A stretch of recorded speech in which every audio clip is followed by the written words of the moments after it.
with you, I'm with you, I'm with you. Two. Let him peek, let him peek. There's one. Let him peek. There's two. Don't worry, dude. Let him peek. There's three. No, how dare you, Wags? How dare you? How dare you? That's what you get, bro. I love this build. I love this build. I'm so fucking tanky and just do so much damage. One here.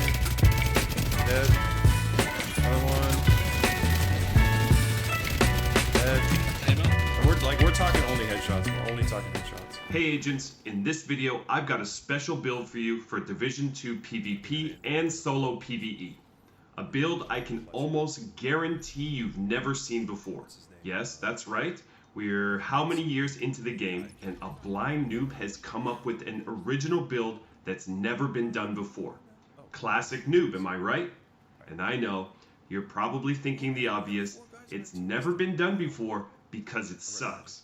And trust me, I was very skeptical myself when I first came up with the idea, but would I, a blind noob, be making a build video for a build that wasn't up to par?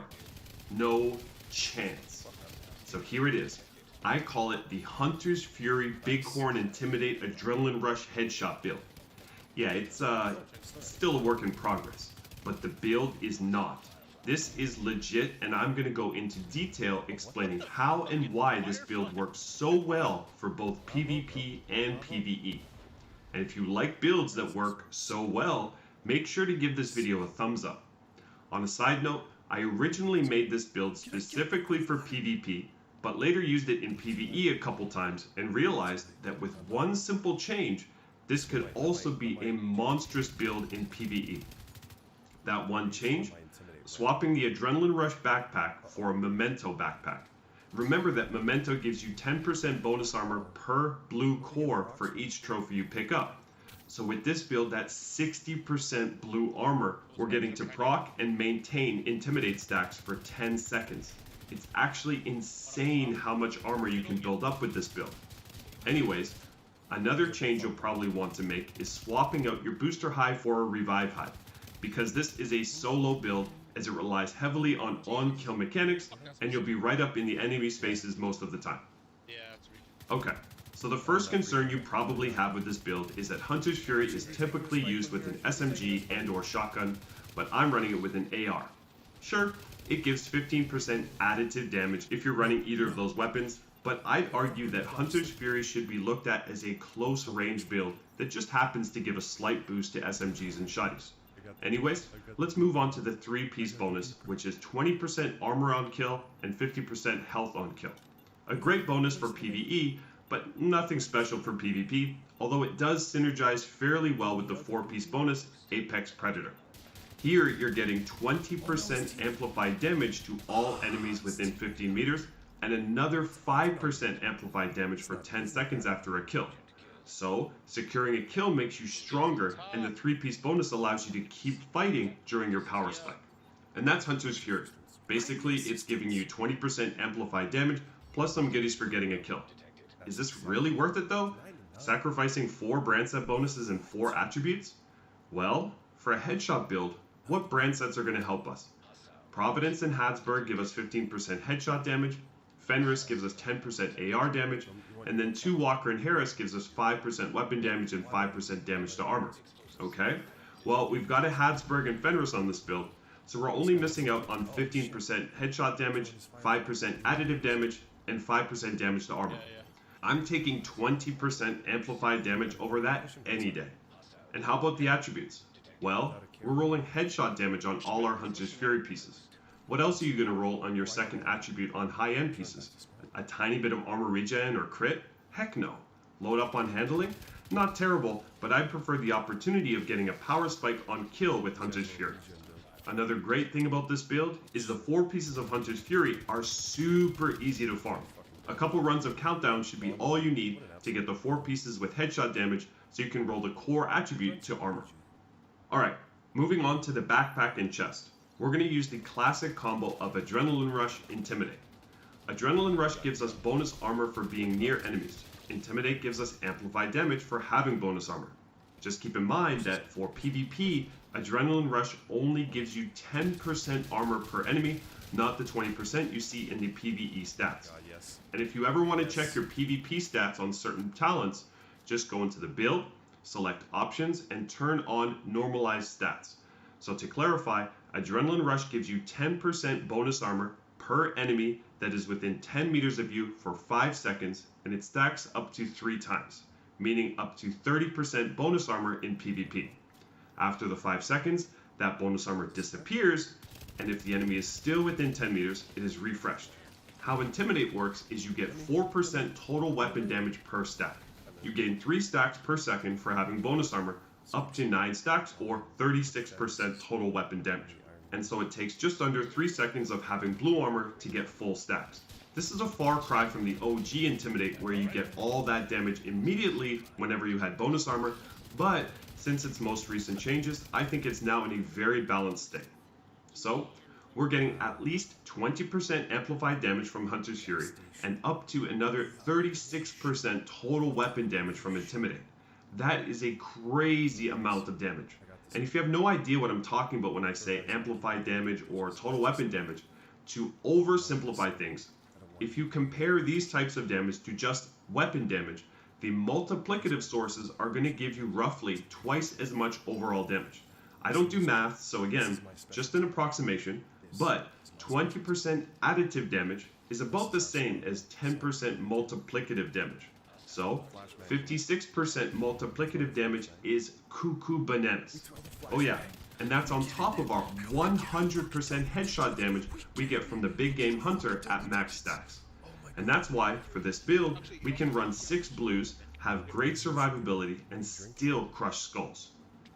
For rolls, as this is a headshot build, everything is going to go into headshot damage, and then your final 2 attributes on your chest and backpack are going to be handling. Don't try to put a pittance of regen or crit or nothing else on this build. It would be a waste. Handling is going to help you hit more shots and do more damage. Trust. Now, I haven't touched on the Bighorn yet. This is the gun for headshot builds, primarily because it has an insane talent that gives you up to 100% headshot damage when you build stacks by hitting headshots.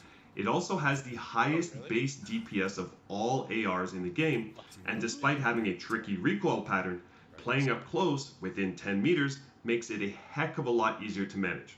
So, if you've never used this gun before, learn the recoil pattern, get some practice controlling it, and then test it out in the big leagues. It is such a fun gun once you get the hang of it. So, how about our playstyle? 2 numbers to remember are 15 and 10. You basically don't want to fight beyond 15 meters, which is where your Hunter's Fury kicks in. Between 10 meters and 15 meters, you're gimped, but with nice aim, you can duel. But within 10 meters is where this build shines. You're getting the bonus armor from Adrenaline Rush and damage from Intimidate, meaning more survivability and more damage. But how do you best utilize this seemingly small bonus armor from Intimidate? Strafing is really going to help with that. I'm no strafe demon, but just simple movement can buy you time to get an Adrenaline Rush prop. The trick is, though, to keep dodging for another second or so, build up some Intimidate stacks, then unload your Giga damage into the enemy's face. If you lose your bonus armor and the enemy still has most of his armor, put the skates back on until it's back. Rinse and repeat. Can't strafe? Learn. Don't want to strafe? What the fuck? Anyways, check out my build on the basics of strafing in the Division 2. Link is in the description. Farming this build is going to be a piece of cake if you've already got a Bighorn.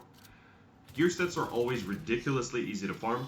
If you're having trouble farming the chest and backpack with Intimidate, Adrenaline Rush, cough up some materials and just craft them. I've used crafting for countless pieces to complete builds. Sure, the rolls are a crapshoot, but even if you get doo-doo rolls, just optimize it. And just keep playing the game and get more optimization mats. Now that Conflict gives you so much XP, you just keep playing, leveling up your watch, breaking down your loot, and you'll be maxed out in a flash. If you don't have a Bighorn, you can get it from any legendary boss and also in the DZ. Drops are super low, but the game is fun, right? Call in sick from work or school and no life legendary content for a day so you too can get this legendary build as soon as possible. For skills, anything goes. More scanner pulses are always appreciated by teammates everywhere though. Just saying. Whenever I use the Bighorn, I always go sharpshooter for my specialization. The 15% recoil control is so good. Plus, the flashbangs are great for pushing campers, and the medkits fully cleanse status effects. Not to mention the spammable bonus armor you get when sticking to cover. This is actually a great technique when you don't have any bonus armor in PvE. Just that tiny amount you get from being in cover will proc Intimidate, and if you get shot, bounce out of cover and right back in to refresh the blue armor. So if you like having big fat armor, big fat damage, and the bragging rights of shooting heads while everybody's shooting these nuts, put this build together. I've honestly never put a build together that has pulled me away from system corruption for this long. And before I sign off, if you're interested in the PvE side of this build, stay tuned as I've included a run through Coney Island Amusement Park on Heroic to show how strong this build actually is in solo PvP as well. I chose Coney Island because it is one of the more difficult missions, especially for a headshot build with all the heavies and doggos.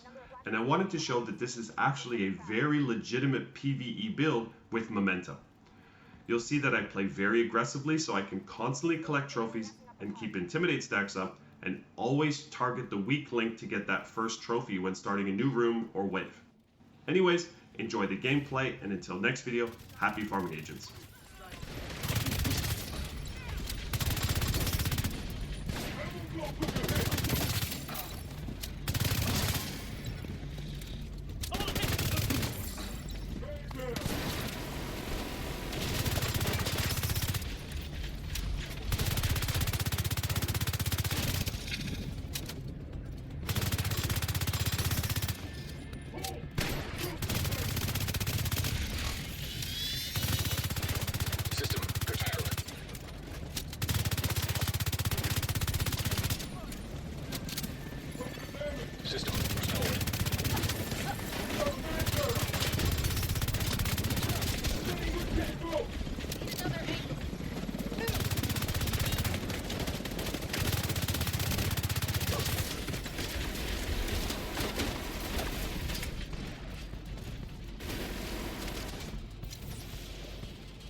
Through the haunted house up ahead.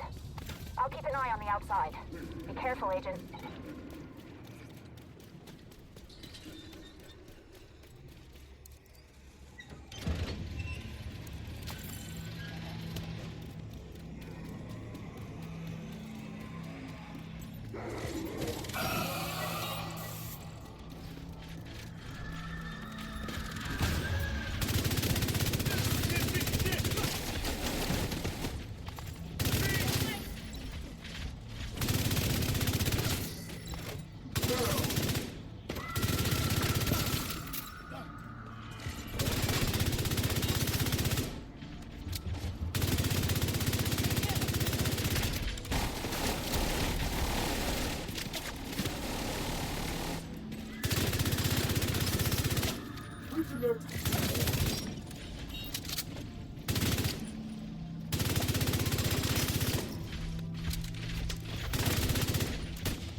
Stick around.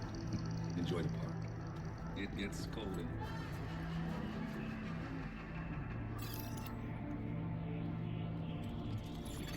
Hostiles detected.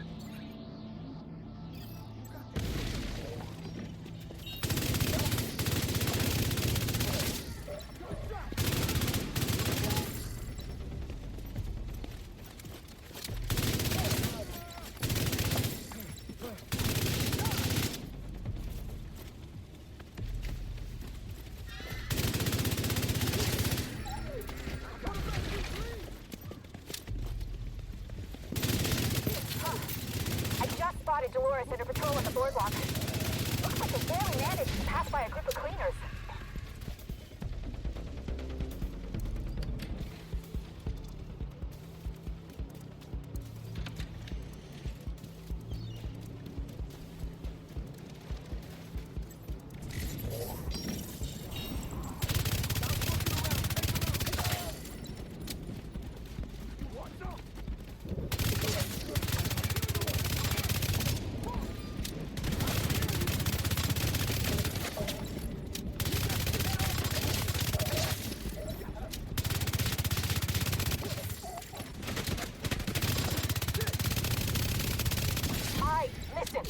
Spread the fuck out! Cleaners, division, whoever the hell is in our way, empty a fucking mag in their head! Is that clear? Yes, ma'am. Okay, get ready, Agent, because they look ready for you. Expect contact right inside the old park. There are explosives detonating everywhere. What the fuck is going on? No hesitation. No remorse. Deal with any division agent. Ma'am, there are cleaners everywhere! Kill them, dumbass! It's easy! Aim and pull the fucking trigger! There are too many! Ah! Can someone get a fucking mark on Keener? See nothing.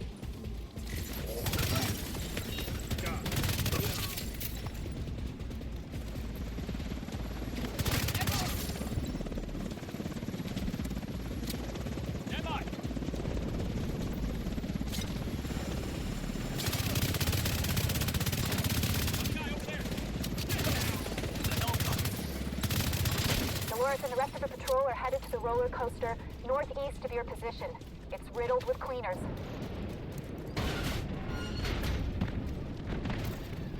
Shit! Watch out! It's coming down! Holy shit! There goes the coaster!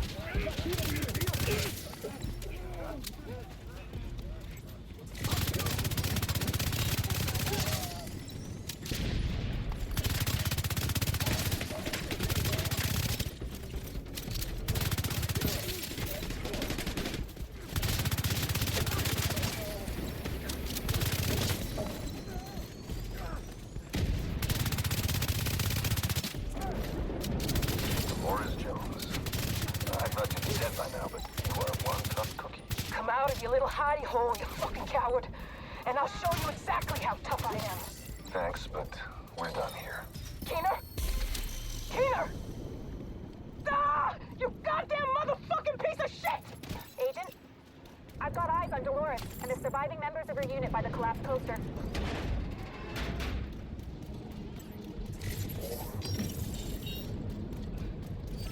Alright. Who's up for killing some division agents? I know I sure as fuck am.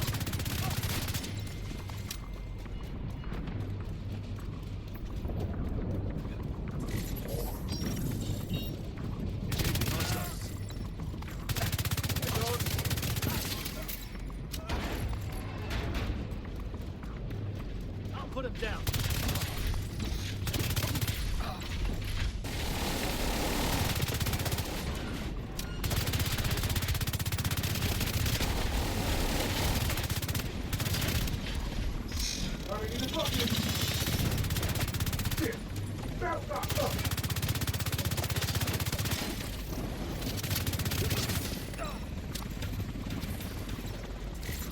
Guess I have to take care of your sorry ass before I can get the Keener!